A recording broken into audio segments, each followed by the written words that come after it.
Hello and welcome to Byju's IAS. Let's take up the analysis of today's The Hindu newspaper. Let's begin by looking at this column from page number 6. The writer of this column argues that of late the Indian judiciary has been inconsistent when it comes to defending personal liberty, and this, according to the writer, has resulted in the erosion of rule of law. Under the Indian Constitution, personal liberty entails the freedom of thought and freedom of speech and expression that has been guaranteed under Article 19.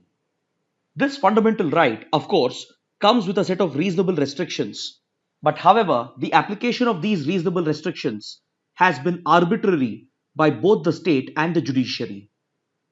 According to the writer, it is this arbitrary and inconsistent application of reasonable restrictions which results in the erosion of rule of law, which in turn creates inconsistency when it comes to defending the individual's personal liberty. Now, to substantiate this argument, the writer refers to recent court rulings in the Priya Ramani case, in the Disha Ravi case, and the case involving the Tandav web series on Amazon Prime Video. See, Priya Ramani had raised allegations of sexual harassment at workplace as a part of the Me Too movement, and in return, she had been slapped with criminal defamation by the accused MJ Akbar. Then, in the Disha Ravi case, a student and activist from Bangalore was picked up by the Delhi police on the charges of sedition for supporting the farmers' protests against the controversial farm laws. Then, in the case of a web series known as Tandav, which was aired on Amazon Prime Video, the makers of this web series were charged with hurting religious sentiments under the blasphemy laws of the country. And in all these cases, what we have observed is a blatant disregard of the individual's personal liberty by the state.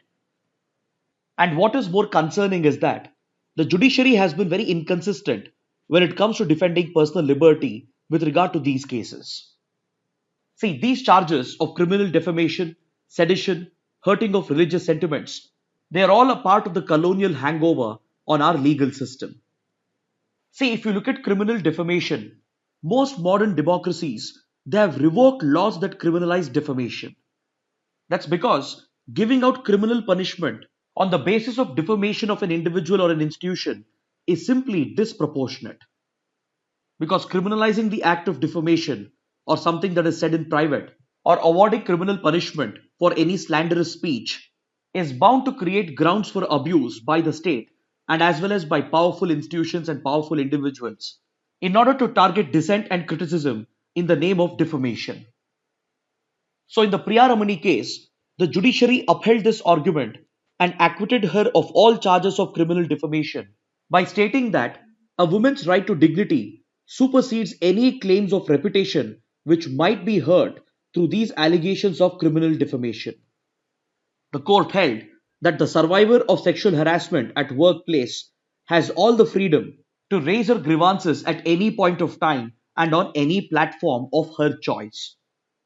So through this ruling, the judiciary upheld the personal liberty of Priya Ramani and defended her fundamental rights under Article 19 from the misuse of defamation. Then in the Disha Ravi case, the judiciary defended her personal liberty and stated that in a democracy, the right to dissent against the government is a fundamental right, and the act of criticizing the government or organizing protests against the government doesn't amount to sedition.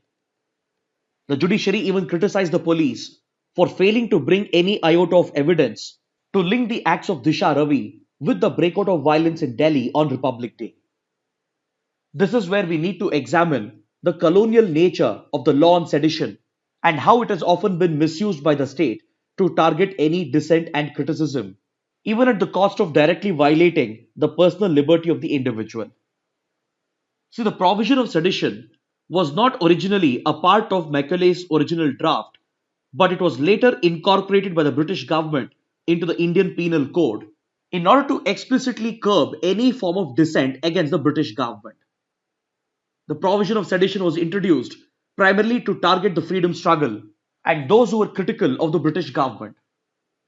Unfortunately, this draconian law has been borrowed into our law books even post independence, and the open ended definition of sedition provides for a lot of subjectivity, and this has often been misused by the government that is in power and by the police to target any individual who is critical of the government, who would be merely exercising their fundamental right to dissent against the government. So, in this case, again, the judiciary displayed its proactiveness in defending the individual's personal liberty against the misuse of these colonial era laws related to defamation and sedition. But however, the inconsistency of the judiciary becomes evident if you look at the case related to the Tanda web series. See, in this particular case, it has been alleged that the web series has hurt the religious sentiments of a particular community. Now, the question is, how does one define the hurt of religious sentiments? In India, the blasphemy laws are very open ended and open to misinterpretation, and this could be easily misused to stifle personal liberty and the freedom of thought, speech, and expression. If you look at Section 153A and Section 295A of the IPC, they deal with speech that seeks to promote enmity between different communities, and it criminalizes speech that outrages religious feelings, respectively. But however, these definitions are very vague and open to interpretation, and more often, the police and the state tend to side with religious elements who claim to represent the entire religious community, and they tend to claim that their religious sentiments have been hurt because of the thought, speech, and expression of another individual or a group of people. Now, these charges and these accusations are unsustainable in any modern democracy, and it is up to the judiciary to ensure that these colonial era laws are not misused to stifle freedom of thought, speech, and expression. Even the draconian blasphemy laws of India, even they have a colonial origin, and they were designed to promote the communal divide in the country. So instead of acting against genuine cases of hate speech against other religions, these laws are often misused and weaponized, and they are used to target any dissent and criticism, which in turn results in the violation of the individual's fundamental right guaranteed under Article 19. So, in the case related to the Tanda web series, the judiciary even denied bail to the creators and the producers of the show, even without examining the merits of the case, and even without applying its mind to check whether the web series did hurt religious sentiments. Even if it is observed that once religious sentiments have been hurt, this cannot be the ground for curbing another individual's freedom of speech and expression, because the very definition of these terms, that is, religious sentiments, sedition, defamation, etc., they are very subjective. And when it comes to applying this judicial discretion, the judiciary has been very inconsistent. Even the parliament, for that matter, has not clarified these definitions, and it has not come out with any laws to strengthen the fundamental rights under Article 19. Instead, the parliament has often come out with those laws which increase the application of reasonable restrictions on the fundamental rights guaranteed under Article 19. And it is this inconsistent and selective treatment of personal liberty by the judiciary in the parliament which results in the erosion of rule of law. Now, on the other hand, in the Arnab Goswami case, which also took place recently, the judiciary took a firm stand against the deprivation of individuals' liberty, and it held that if an individual is deprived of his liberty even for one single day, it is one too many.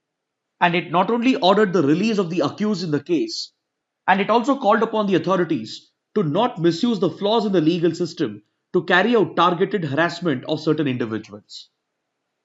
So while in certain cases, the judiciary has been proactive when it comes to defending the individual's personal liberty, it has failed to provide for uniform application, and in many ways, it has even enabled the state to violate the personal liberty of several other individuals. According to the writer, India's criminal laws and the bail jurisprudence in the country suffers from a systematic problem, which is resulting in the misuse of judicial discretion, thereby resulting in the erosion of rule of law. Next, we have two articles in today's newspaper related to the ongoing war in Yemen. We have a column on page number 7, and we also have a related article on page number 13.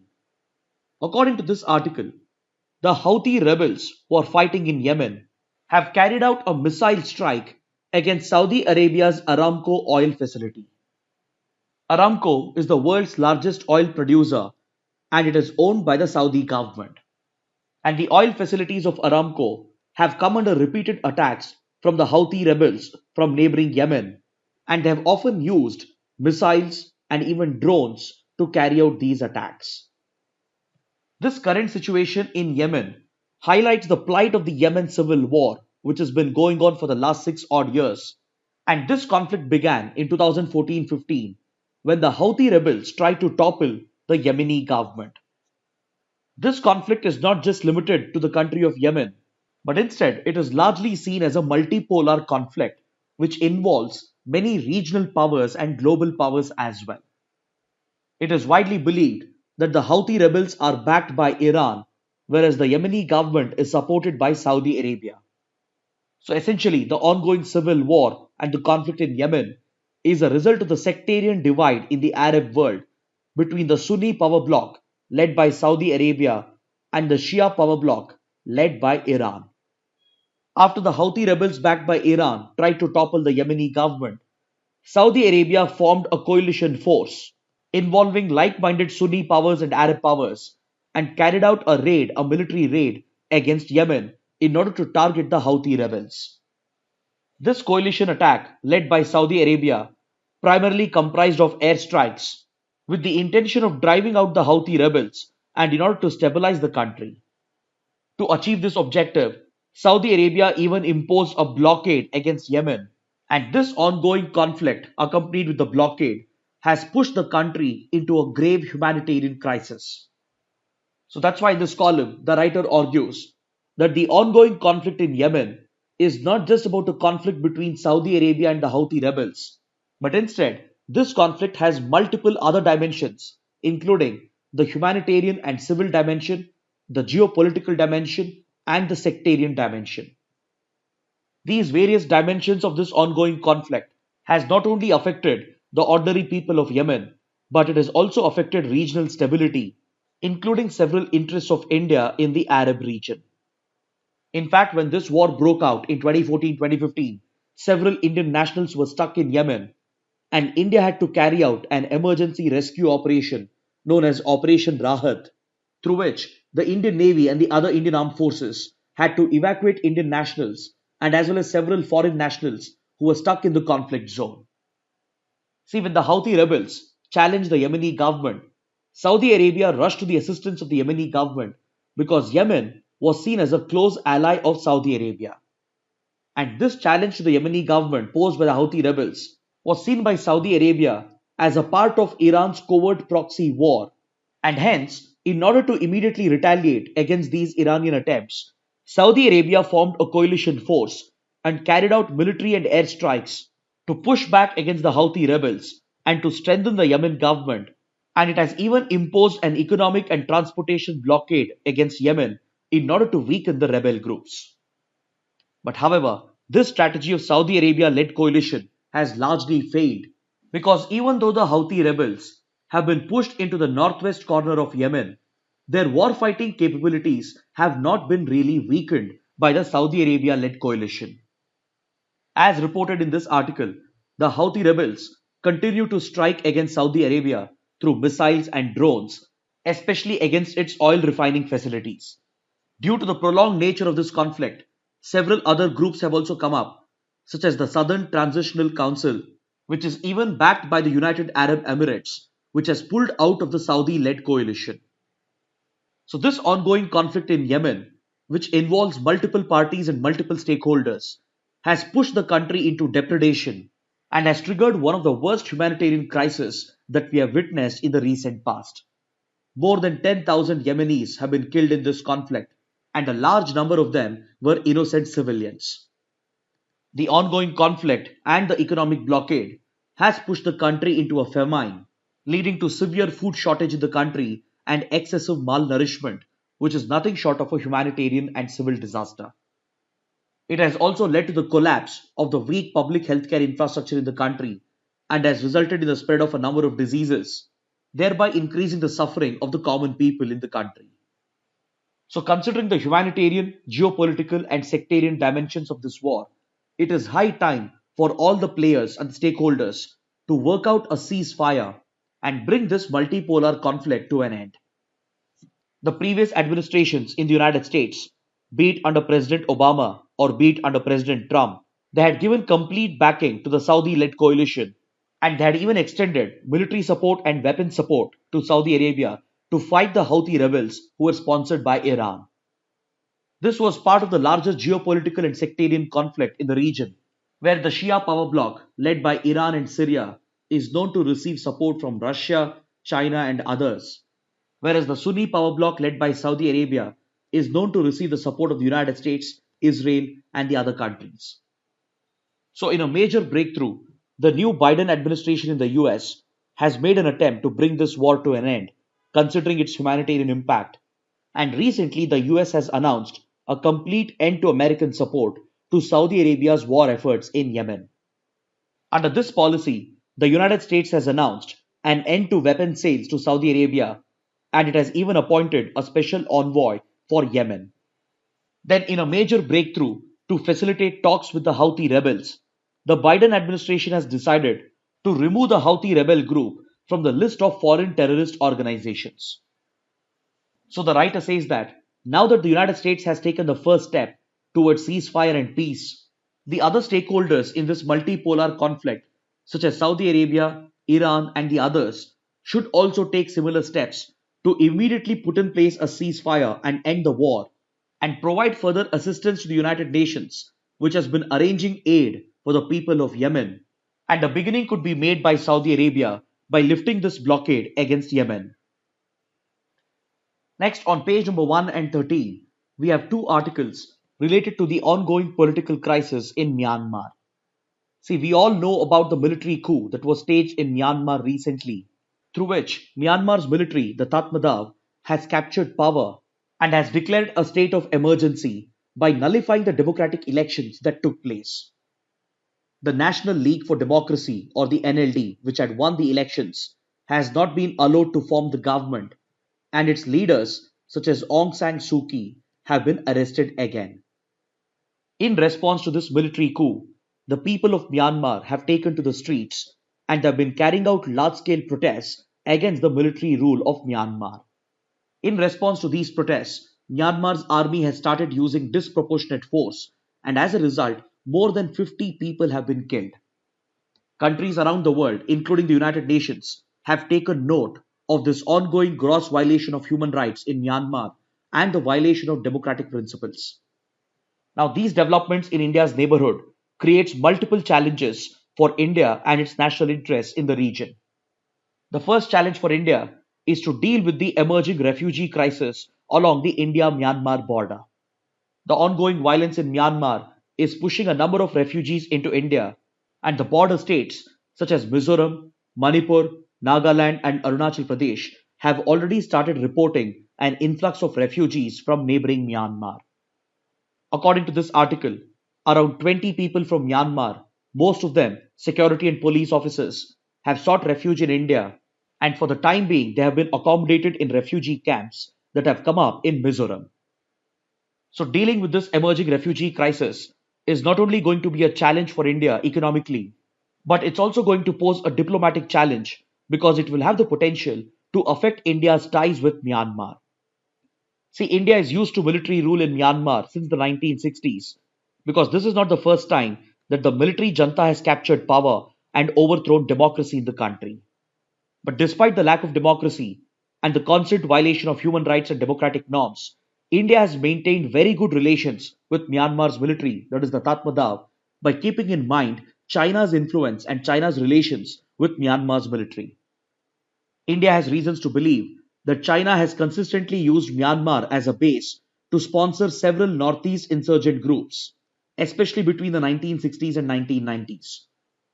Plus, the Indo-Myanmar border has always been a very challenging border for India with regard to border management, and it is known to be a hub for several organized illicit activities, including drug trafficking, arms trafficking, trafficking of wildlife products, and more importantly, for the infiltration of Northeast insurgents with the support of China and few elements in Myanmar. So, keeping these security interests in mind, India cultivated very good relations with Myanmar's army by choosing to ignore the violation of human rights and democratic norms in the country for the sake of protecting its national interests vis-a-vis China. This good relations that India has maintained with Myanmar's military has allowed India to take up a number of strategic projects as well, including the Kaladan Multimodal Transit Transport Corridor, the India-Myanmar-Thailand Trilateral Highway, etc. These projects are integral to India's Look East Act East policy, and it enables India's ambition of further integrating the northeast of India with Southeast Asian markets. Then at the same time, India will have to deal with Western pressure, especially from the United States, which has already replaced sanctions against Myanmar's military. Prior to 2015, when Myanmar was still being ruled by the military junta without full fledged democracy, the US had targeted Myanmar's army with crippling economic sanctions. And along with European countries, it was putting pressure on India to abide by these sanctions. And these Western countries were even pushing India to exert pressure on Myanmar to restore democracy in the country. But for the sake of its national interests, India decided to ignore this Western pressure. And in the past, India would never directly criticize the military junta in Myanmar. And instead, we went on to build very good relations with Myanmar's military by keeping in mind China's influence in the country. India has dealt with these similar challenges throughout 1960s to 1990s, but it finally got a break in 2010 when Myanmar transitioned into a partial democracy. Then later in 2015, Myanmar transitioned into a full-fledged democracy, which had led the Western countries to lift their economic sanctions. This had come as a huge sigh of relief for India because now India could pursue full-fledged relations with Myanmar without any Western pressure. But because of the latest military coup and the current ongoing crisis in Myanmar, these challenges are coming up again for India, and we need to wait and watch as to how things are going to transpire for India and its national interests. And hence, we need to closely watch out for this developing story. Next, on page number 5, the Gujarat Tourism Department has published an advertisement highlighting the significance of the Dandi March or the Salt Satyagraha. It also makes a reference to the National Salt Satyagraha Memorial that was recently set up by the Government of India in 2019. So this provides us an opportunity to talk a little more about the Dandi March or the Salt Satyagraha. See, the Dandi March was an act of non-violence and an act of civil disobedience led by Mahatma Gandhi against the tyranny of the British rule. This famous march began on the 12th of March 1930 and it lasted for 24 days. This was a direct action taken up during our freedom struggle led by Mahatma Gandhi, and it was a popular non-violent civil disobedience campaign against the British taxes and especially against the British salt monopoly. See, back in 1882, the British had passed the Salt Act, which prohibited Indians from collecting or selling salt. Indians were forced to buy the staple ingredient from the British, who not only enjoyed a monopoly over its manufacturing and sale, but they also levied a very heavy tax, which had become a very heavy burden on the common masses. So when Mahatma Gandhi began his non-violent civil disobedience campaign against the British rule, he chose to target the Salt Act of 1882 and the British monopoly over salt. Through the Dandi March, Mahatma Gandhi openly defied the salt tax laws along with 78 of his most trusted disciples, and they carried out a march from the Sabarmati ashram to Dandi, which stretched over a distance of 390 kilometers. And once the protesters reached the seashores of Dandi, they produced salt illegally and they openly defied the exploitative laws of the British. This revolutionary event would inspire millions of Indians around the country to take up similar acts of civil disobedience against the British rule. And Indians around the country not only broke the salt laws, but they even boycotted British goods such as British clothes and as well as other British manufactured goods that were being dumped on the Indian market. And even the peasants and the farmers, they refused to pay the taxes.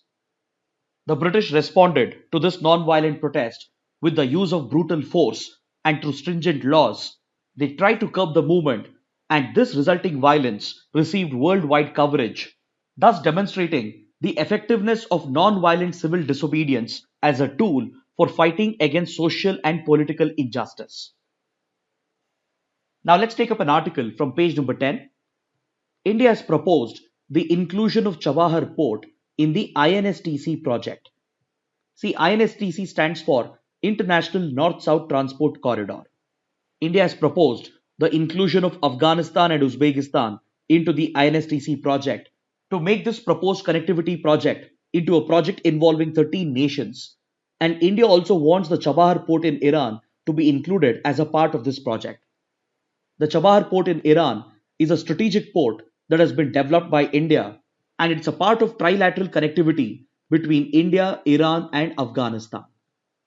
See, the INSTC project was proposed back in the 1990s to create a shorter route between India and Russia and as well as between India and Europe. See, the traditional route between Russia and India and Europe and India is through the Baltic Sea, the North Sea, then across the Atlantic Ocean, and then enters the Mediterranean Sea. And from here, the ships would pass through Suez Canal, enter the Red Sea, and then cross over the Bab el Mandeb Strait and then reach the Gulf of Aden in order to access the Arabian Sea to reach out to India. So, this traditional sea route is a very long and circuitous route which increases both the time and the cost of transportation. So, to overcome these hurdles and to provide for faster connectivity between India and Russia and India and Europe, the INSTC project was proposed back in the 1990s. This was supposed to be a multimodal project involving road transportation, sea and rail transportation, and as well as inland navigation. The idea was to connect India with Iran through the maritime route with the port of Bandar Abbas in Iran, and from here, the goods were proposed to be taken through a set of road and rail network via Iran to reach the Caspian Sea located over here. From here, the inland navigation of Caspian Sea could be used through the territory of Azerbaijan and Russia to eventually transport the goods to Russia and then to Eastern Europe and Western Europe as well. Now, in the last few years, this project has been revived by India and Russia, especially after China started championing its Belt and Road Initiative. And India has tried to expand the INSTC project to cover around 13 nations in this region. India's ambition is to connect the INSTC corridor with its connectivity projects involving Afghanistan and Central Asia. As mentioned earlier, India has developed the strategic Chabahar port, which is a part of a trilateral connectivity agreement between India, Iran, and Afghanistan. Through the Chabahar port and through a railway network and road network that India has built in Afghanistan, it plans to connect with Afghanistan and then reach out to Central Asian countries. Plus, India also has the ambition to synchronize the INSTC project with the Ashgabat Agreement, which is also a multimodal transit transport corridor connecting a few Central Asian countries such as Kazakhstan, Uzbekistan, and Turkmenistan with the Persian Gulf, and it also includes countries such as Iran and Oman. Recently, India and Pakistan have become members to the Ashgabat Agreement in 2018, and India has laid out a grand vision to synchronize the INSTC project with the Ashgabat Agreement. This will allow India better access to not just Iran, Russia, and Europe, but also improves India's connectivity with Afghanistan and Central Asia. Now, coming to the last part of the discussion, let's take up a couple of mains practice questions. The first question: of late, the Indian judiciary has failed to defend personal liberty, free thought, and speech. Comment. The second question: the crisis in Yemen is not only about the Saudi Houthi conflict, it has many more dimensions, including humanitarian, civil, geopolitical, and sectarian. Evaluate. Kindly write an answer to these questions and post your answers in the comment section below. So, this concludes our discussion for the day. Thanks for watching.